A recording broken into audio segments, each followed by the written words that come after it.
Taga-probinsya ka ba at hindi mo alam gumamit ng Grab sa Maynila? Ngayon, tuturuan kita kung paano gumamit ng Grab. So, i-open ang Grab app. Pag wala pa, i-download mo na. I-visit yung car. And then, i-click mo yung where to. Tapos, i-search mo kung saan ka pupunta. Pupunta ako sa SM MOA Hypermarket. Tignan mabuti kung ano yung pinipili. Visit nyo. I-search nyo SM Mall of Asia, pero yun ang pipisitin ko, yung may hypermarket. At ang susunod naman ay pipili ka kung saan ka ipipick up ng driver.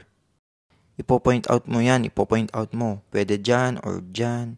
So, pag saan mo pinoint out, dun ka rin pupunta, dun ka pipick upin. So, dapat sundin mo yan na mabuti ha. Kapag naka-decide ka na, ay click ang choose this pick up. At ito ang lalabas agad. So, dito naman ay pipili ka kung Grab car 4-seater or Grab car 6-seater ang pipiliin mo. So, syempre sa akin, Grab 4-seater lang. Dito naman ay nagsisearch na ng Grab car na available. So, hintayin lang natin.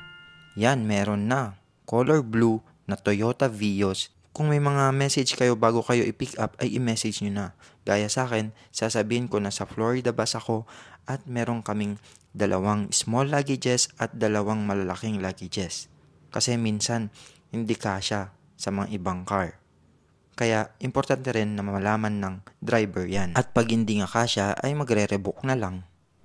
So, pagmasdan mabuti ang mapa at pag-aralan. Yang 3 maliliit na bilog na yan ay nasa traffic light ang iyong kotse o ang Grab car.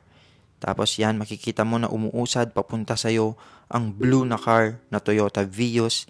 So, makikita mo na mamaya na Toyota Vios Blue. At yan na nga yung sasakyan natin. Toyota Vios na color blue, siguraduhin magmamatch ang plate number nito na nakalagay sa app at sa plate number nitong kotse. So yun, nagmatch naman. At pag nakasakay na kayo, ay ganito na ang mangyayari. Mataratrack nyo kung nasa saan na kayo.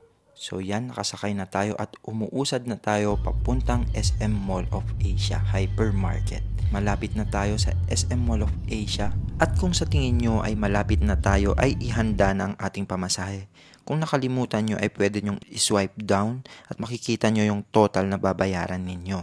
Pwede kayong mag-tip kung gusto nyo. So yan na nga, malapit na tayo sa ating destinasyon. About sa payment naman ay nag-a-accept naman po sila ng GCash or cash. At after nyong magbayad at naibaba na kayo, ay pwede nyo silang i-rate kung 5-star. At pwede kayong pumili kung anong nagustuhan nyo sa service nila. Pwedeng love the music, clean and comfy, expert navigator, at pwede ring mag-comment. Ganun lang kadali gumamit ng Grab car. So kung gusto nyo pa ng ganitong mga content, follow me.